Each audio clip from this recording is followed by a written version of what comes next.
This week is all about you shifting, choosing a new timeline.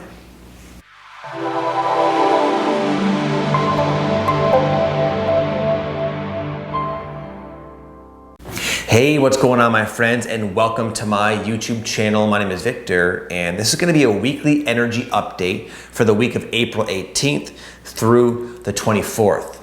I'm going to share with you 3 powerful things I really think you should know about this pivotal week we have here in April. It's an opportunity to really upgrade your life and sort of, like I said before, set yourself up on a new path, on a new destination that's going to be very fulfilling, very rewarding, very exciting, and just very ideal. Kind of hitting all the different markers of your personal preferences. That's the opportunity you have this week, my friends. Number 1, I wrote down preparing to shift timelines.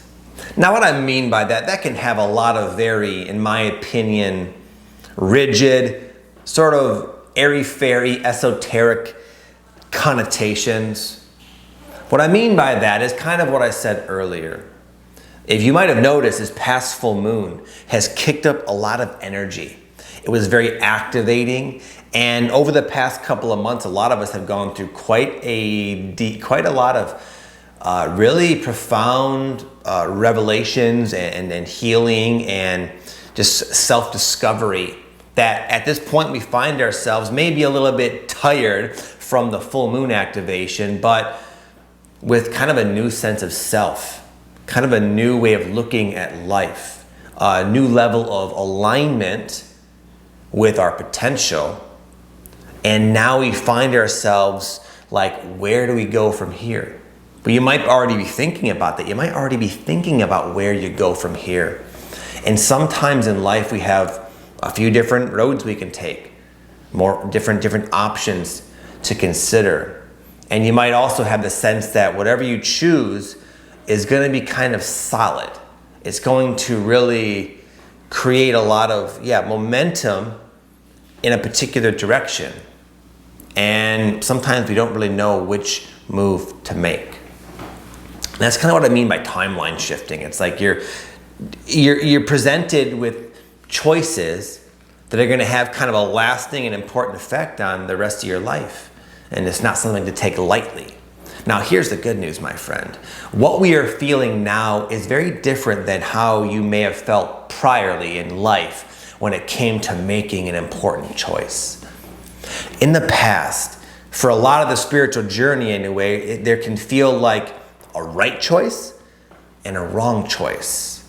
And luckily, our intuition tends to guide us to the right choice. But what we have here, at least in my opinion, take it for what you will, I feel is a bit different. I don't feel like there's a right and a wrong choice. I feel like it's just a choice.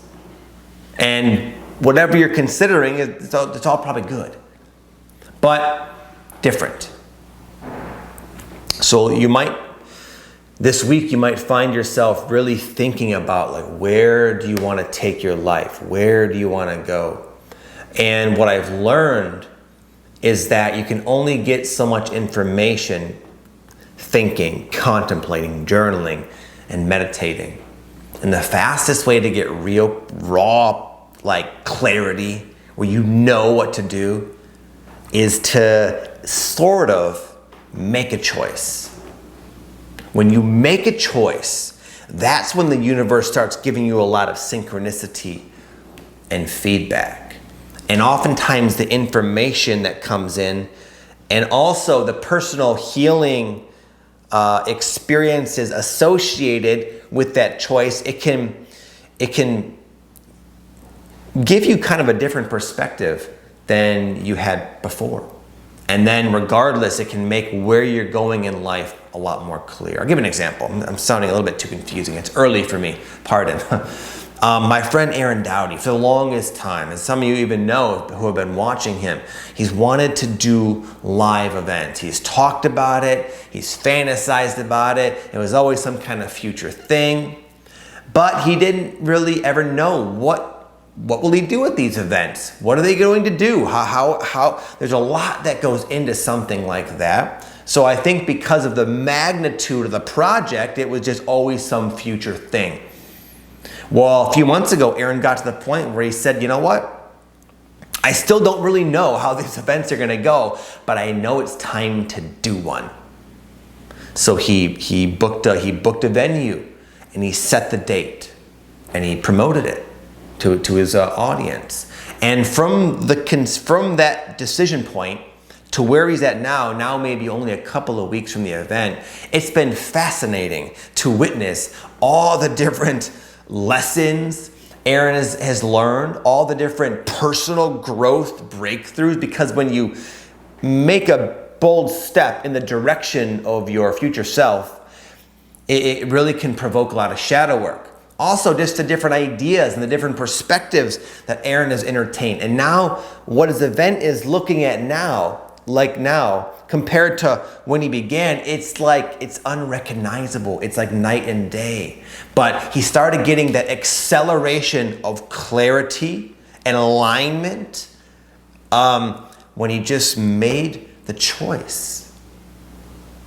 So if you find yourself kind of stuck, like you don't really know where to go, if possible, it's a good idea just to pick something and then kind of see what happens. This is something I'm applying in my own life as well. In fact, I think last week, as a perfect case in point, I said, hey guys, guess what? Me and my wife have decided, after a lot of contemplation, we want to have a fourth child. We think it's going to be a little girl. We're so excited. Well, shortly after that, I scheduled a reverse vasectomy and started kind of taking this idea very seriously.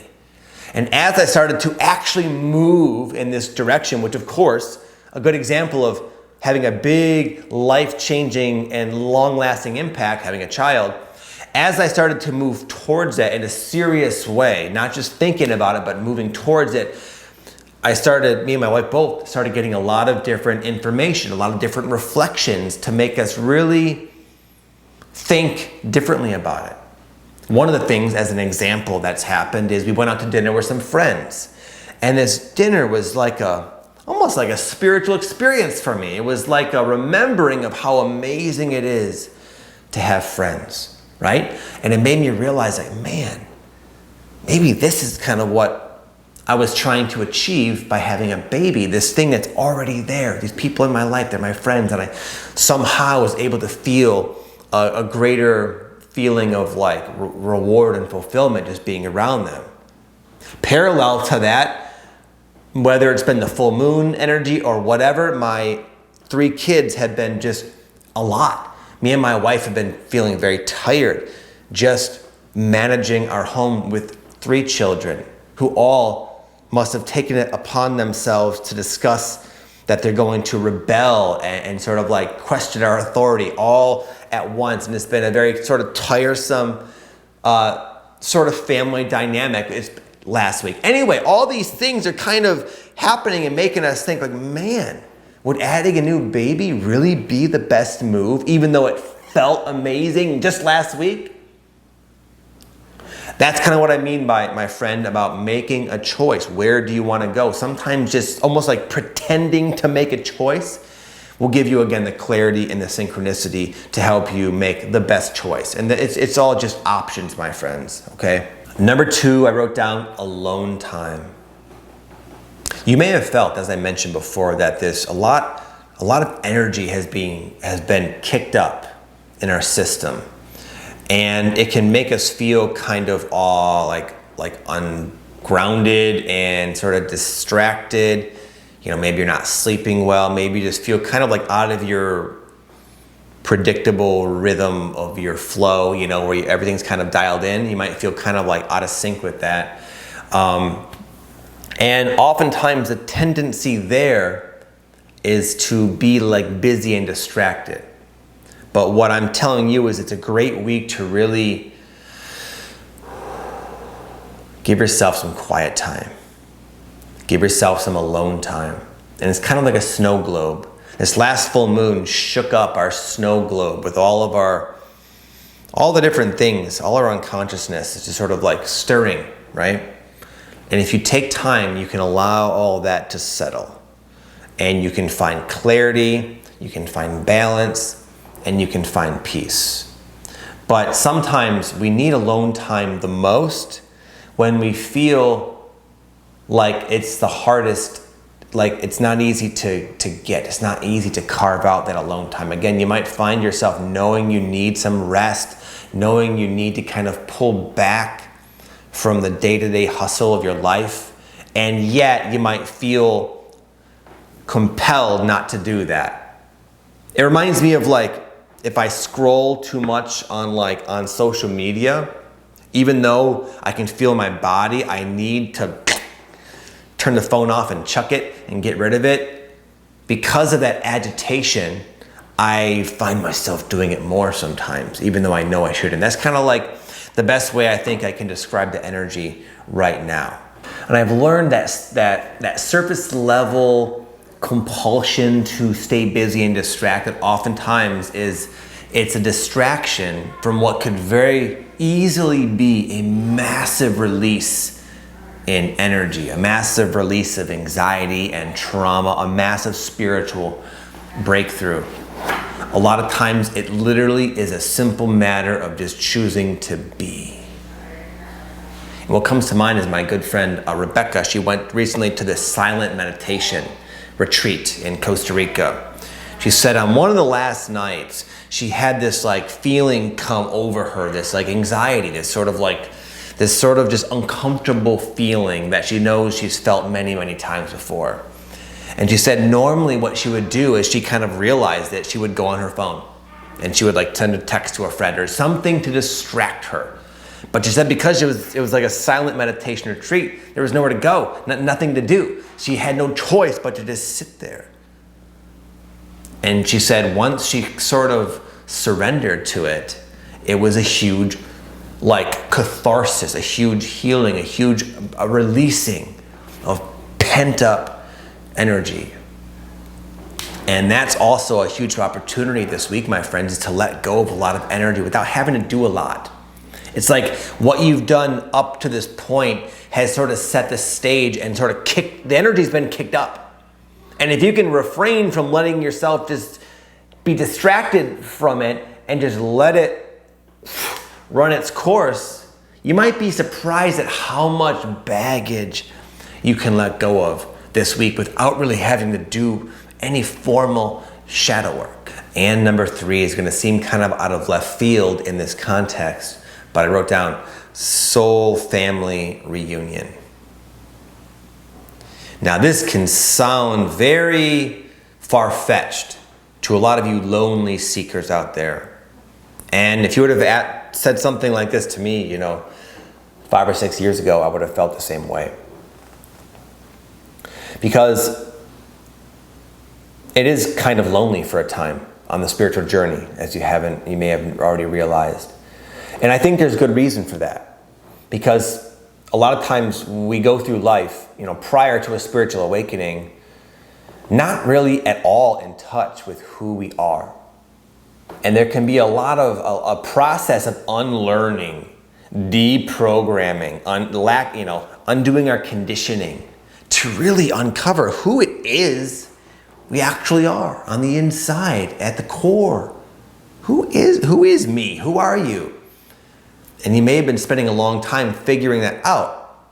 And it makes sense why we would be alone during that time, because if we don't know who we are, a lot of the folks we attract, a lot of them, not all of them, but a lot of them we attract is like a reflection for this sort of false self, this inauthentic self.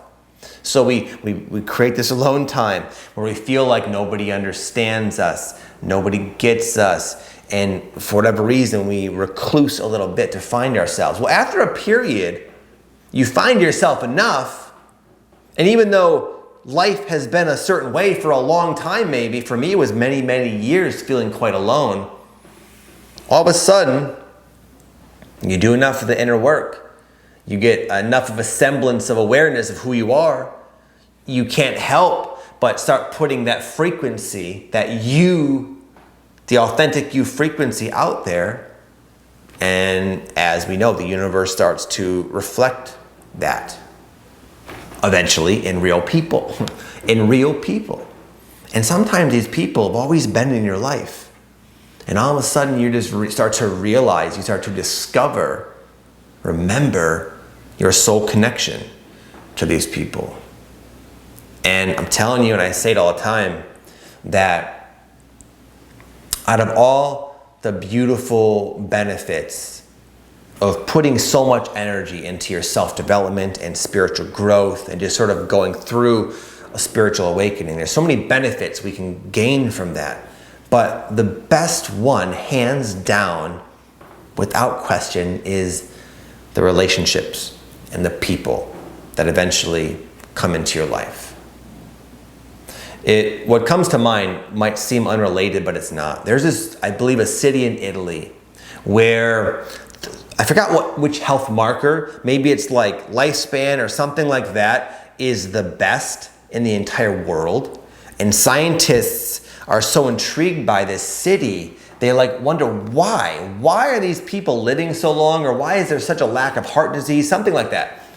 And they've done all these studies about just the people in the city, and they say, and then what they've concluded is, man, it certainly isn't the diet. These people drink wine multiple times a day. They eat, this heavy Italian food. Some of them are even kind of overweight. It's not the fitness regimens they all have. A lot of them aren't working out. They're not very active. All these things we're told to do, like this city, these people aren't really doing it all that much. And the only thing that they could come up with to sort of explain why they're so healthy in spite of that is how close they are.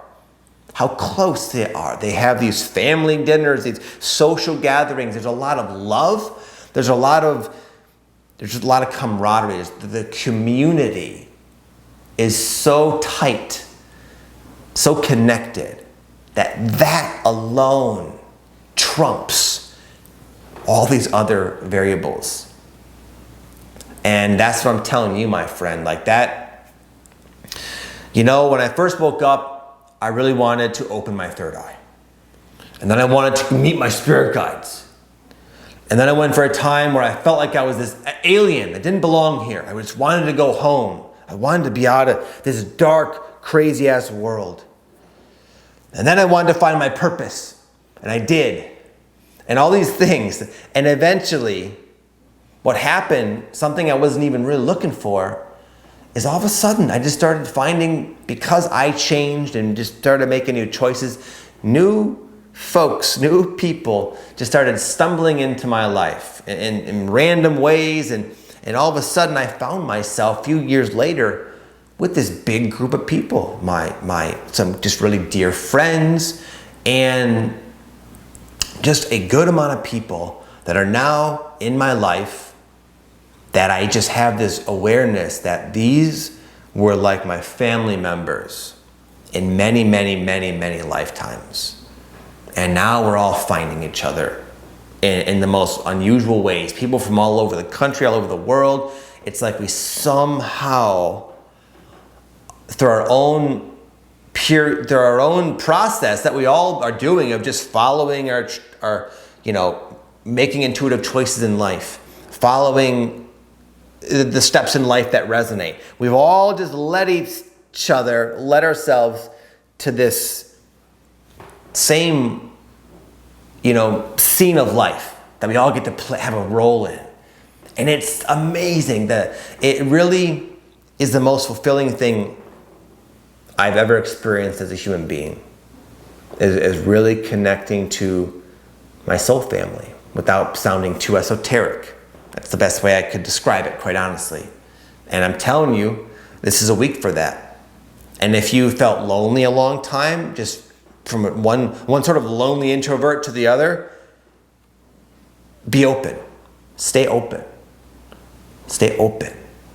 You never know when life is going to kind of shift gears. And I mentioned that a lot of this week is about contemplating your options. And as you get clear, as you take some alone time and get clear and put some energy into some different options, you're going to start finding yourself not only making good choices and doing things that are going to set you up for life, set you up for a good life in many ways. But a big part of that, something you may not even be thinking about, is when you're on your path, your ideal sort of vibrational path. For most of us, there are other people that come along. And I wish I could put into words how amazing it is when that starts to happen. And this is a week, for what it's worth, that I feel a lot of people are going to start going deeper with that process of finding their soul family. And I hope you can, my friends, because it's a game changer. It really, really is. And finally, my friends, the tip of the week, little word to the wise that I believe will help you have a very productive and forward-moving and expansive week, is to be patient, not only with the process, but with yourself. And know that you and I and everybody always are doing the best we can.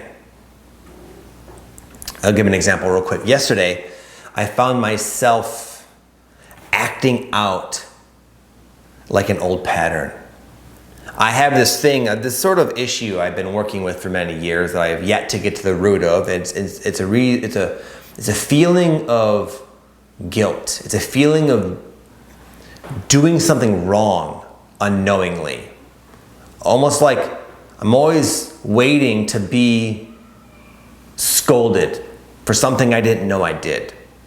And anyway, that's just something I don't know. I have my idea, my sort of theories, but it's still something that yesterday I kind of witnessed myself play out. An example, I was with my friend Aaron. We went to his new house and we were hanging out all day. And I left his house and I had this thought. I thought I might have said something to upset him. I thought there was something I said right before leaving that triggered him or something. And I spent like an hour and a half thinking about it, worrying about it. Finally, I sent this long voice note and sort of explained it to him. And he was like, bro, he was like, no, it was literally just all in my head. But I had those same sort of feelings of I did something wrong. I didn't mean to offend him. And anyway, I was duped yesterday by my unconsciousness, and I sent him this long voice note only to find that it was literally all in my head. And I was kind of like, dude, Victor, you fell for that, man. You fell for that old little inner self, that unconscious part of you. You let it take you over and whatnot. But what I'm learning is that I didn't mean to. It was sort of an accident. Just like most of our errors, most of our mistakes in life literally are just stemming from an absent-mindedness, a lack of consciousness, a lack of presence. And staying present, staying fully aligned with your best self at all times is just not easy. It's just not easy in this 3D matrix we chose to embed ourselves in. Most of us have a lot of unconsciousness, a lot of work to do. And things like the full moon and just different astrological alignments and with the overall increasing of the energy on the planet, sometimes it will just bring up an unconscious part of ourselves and we'll temporarily be taken over by it and maybe do something kind of stupid like I did or make a mistake or act out of character. But that's just part of going through this transformation. And anyway, what I'm learning is to just really remember I'm always doing the best I can and not to waste time being so hard on myself. So anyway, I share that. That's more of advice for me as it comes out, but maybe that can help you as well. A lot of us have a lot of shame for our unconsciousness, but all of us have unconsciousness and all of us are doing the best we can with what we've been given. Have an amazing week, my friend. God bless you all. I'll see you next week. Peace.